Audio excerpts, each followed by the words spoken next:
नमस्कार दोस्तों, मैं हूं एसपी चौहान और आप देख रहे हैं आपका अपना यूट्यूब चैनल। तो दोस्तों, आज अपने साइंस की सीरीज शुरू कर रहे हैं जिसमें ऑब्जेक्टिव टाइप क्वेश्चन अपने टॉपिक वाइज करेंगे। आपको वीडियो कैसा लगा उसका फीडबैक ज़रूर दीजिएगा ताकि हम उसमें जो भी सुधार अपेक्षित है उन सुधार को करते हुए आप तक अच्छा सा अच्छा मटेरियल पहुंचा पाएँ। तो शुरू करते हैं। पहला क्वेश्चन आपकी स्क्रीन के सामने है। भी ऋतुओं के आधार पर फसलों के मुख्य रूप से कितने वर्गों में वर्गीकृत किया गया है? 2, 3, 4 या 5? तो इस ऋतुओं के आधार पर फसलों को मुख्य रूप से कितने भागों में बांटा गया है? 3 भागों में बांटा गया है। अगला क्वेश्चन है, निम्न में से खरीफ की फसल नहीं है। आपको जो ऑप्शन दिख रहे हैं उनमें से आपको बताना है कि कौन सी फसल खरीफ की नहीं है। ज्वार, मक्का, मूंग और मटर। तो इसमें से मटर जो है वो रबी की फसल है, खरीफ की फसल नहीं है। तीसरा जो क्वेश्चन है वो आपकी स्क्रीन के सामने है।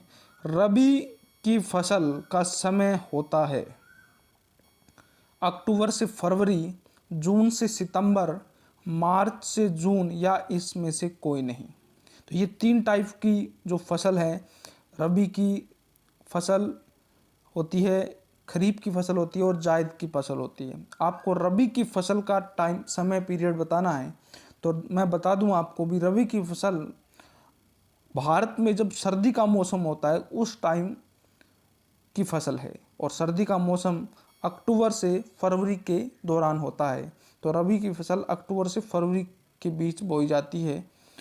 अगला क्वेश्चन है, मिट्टी में हल चलाकर उलट पलट कर पोला बनाना कहलाता है। पलटा जाता है, उसको अंदर से पोला किया जाता है, तो उसको क्या कहते हैं? बुआई करना, सिंचाई करना, जुताई करना या इनमें से कोई नहीं। ये एक प्रकार है जुताई का, तो इसको क्या कहेंगे? अपने जुताई करना कहेंगे। अगला है, उर्वरक होते हैं। उर्वरक क्या होते हैं? प्राकृतिक होते हैं, कृत्रिम होते हैं, जैविक होते हैं या 1 व 3 दोनों, अर्थात प्राकृतिक और जैविक। आपको सही ऑप्शन बताना है। तो उर्वरक क्या होते हैं? कृत्रिम होते हैं, अर्थात मानव निर्मित होते हैं उर्वरक, फैक्ट्री में तैयार होते हैं। प्राकृतिक नहीं हो सकते, जैविक भी नहीं होते हैं, इसलिए इसका ऑप्शन सही कौन सा है? कृत्रिम। अगला क्वेश्चन, निम्न में से विषम कौन सा है? यूरिया, अमोनियम सल्फेट, पोटास या कंपोस्ट खाद? खाद लिखना था, ये स्वाद लिख दिया, कंपोस्ट खाद। तो आपको विषम देखना है तो आप देखेंगे यूरिया, पोटास, अमोनियम सल्फेट ये सब फैक्ट्री में निर्मित कृत्रिम उर्वरक हैं, जबकि कंपोजिट खाद क्या है? मानव निर्मित होती है, तो इसलिए ये सबसे विषम है। अगला क्वेश्चन अपने देखते हैं, अधिक अनाज के भंडारण हेतु मंडियों में भंडार गृह होते हैं, उन्हें क्या कहा जाता है? आपको बताना है भी, जो भंडार गृह होते हैं उनको क्या कहते हैं? साइलो, हार्वेस्टर, ढेगली या मोट? तो भंडार गृह को क्या कहते हैं? साइलो कहा जाता है। अगला ऑप्शन, राजस्थान में चावल का उत्पादन सबसे ज़्यादा कहाँ होता है? झालावाड़, भरतपुर, हनुमानगढ़ या जयपुर? तो चावल का सबसे ज़्यादा जो उत्पादन है वो हनुमानगढ़ में होता है। अगला क्वेश्चन, तो राजस्थान का प्रमुख प्याज उत्पादक क्षेत्र आपको बताना है। तो सबसे ज़्यादा प्याज जो होते हैं वो जोधपुर में होते हैं। वैसे अलवर और सीकर में भी प्याज होते हैं, लेकिन जो सबसे प्रसिद्ध है वो कौन सा है? जोधपुर। इसके अलावा सिंचाई का आधुनिक साधन है चड़स, ढेकली, विद्युत पंप या रहट? तो ये चड़स, ढेकली ये सब क्या है? पुराने साधन हैं, आधुनिक नहीं है। विद्युत जो पंप है, जो विद्युत मोटर है, जो बिजली से चलती है, ये आधुनिक साधन है। अगला क्वेश्चन, स्वस्थ बीज वजन में होते हैं भारी, हल्के, 1 व 2 या ऐसे गणना करना संभव नहीं है। बीज स्वस्थ कब होगा? क्या भारी होता है वो स्वस्थ होता है, या हल्का जो बीज होता है वो स्वस्थ होता है, या दोनों ही स्वस्थ होते हैं, या वजन के आधार पर गणना करना संभव नहीं है? आपको ऑप्शन बताना है।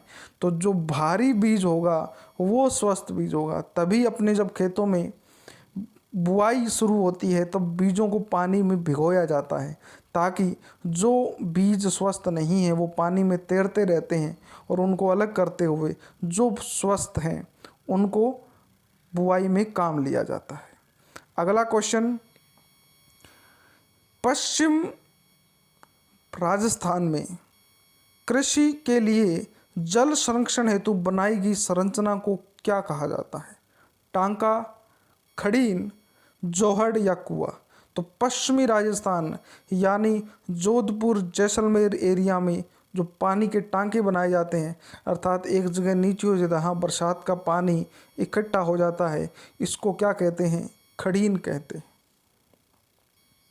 अगला क्वेश्चन, किसी खेत में नियोजित कार्यक्रम के अनुसार फसलों को बदल बदल कर बोना कहलाता है? क्या कहलाता है? मिश्रित फसल, मिश्रित कृषि, फसल चक्र या अंतरा फसल? तो इसको क्या कहते हैं? फसल चक्र कहते हैं। अगला क्वेश्चन, निम्न में से पौधों के मृदा से प्राप्त होने वाला पोषक तत्व आपको बताना है कि कौन सा पोषक तत्व मृदा से प्राप्त होता है, यानी जमीन से, भूमि से प्राप्त होता है। तो कार्बन, हाइड्रोजन, ऑक्सीजन या नाइट्रोजन? तो कौन सा होता है?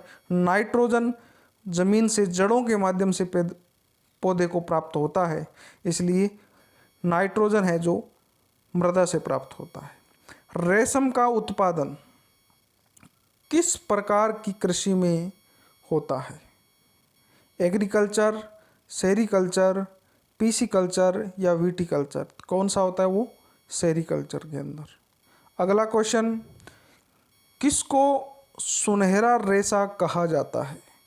सुनहरा रेशा किसको कहते हैं? कपास को, रेशम को, नरमा को या पटसन को? तो सुनहरा रेशा किसको कहते हैं? पटसन को कहते हैं, क्योंकि ये सुनहरे रंग की होती है। मौसमी, माल्टा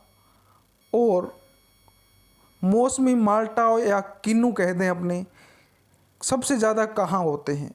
तो राजस्थान के अंदर झालावाड़, बांसवाड़ा, जयपुर और श्रीगंगानगर।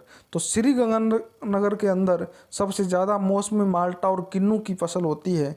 और अगर संतरे की बात करें तो संतरा कहाँ होता है? झालावाड़ के अंदर।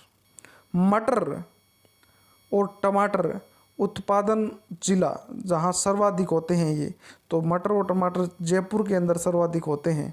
अगला क्वेश्चन, राजस्थान में सर्वाधिक बोया जाता है, राजस्थान में सर्वाधिक कौन सी फसल बोई जाती है?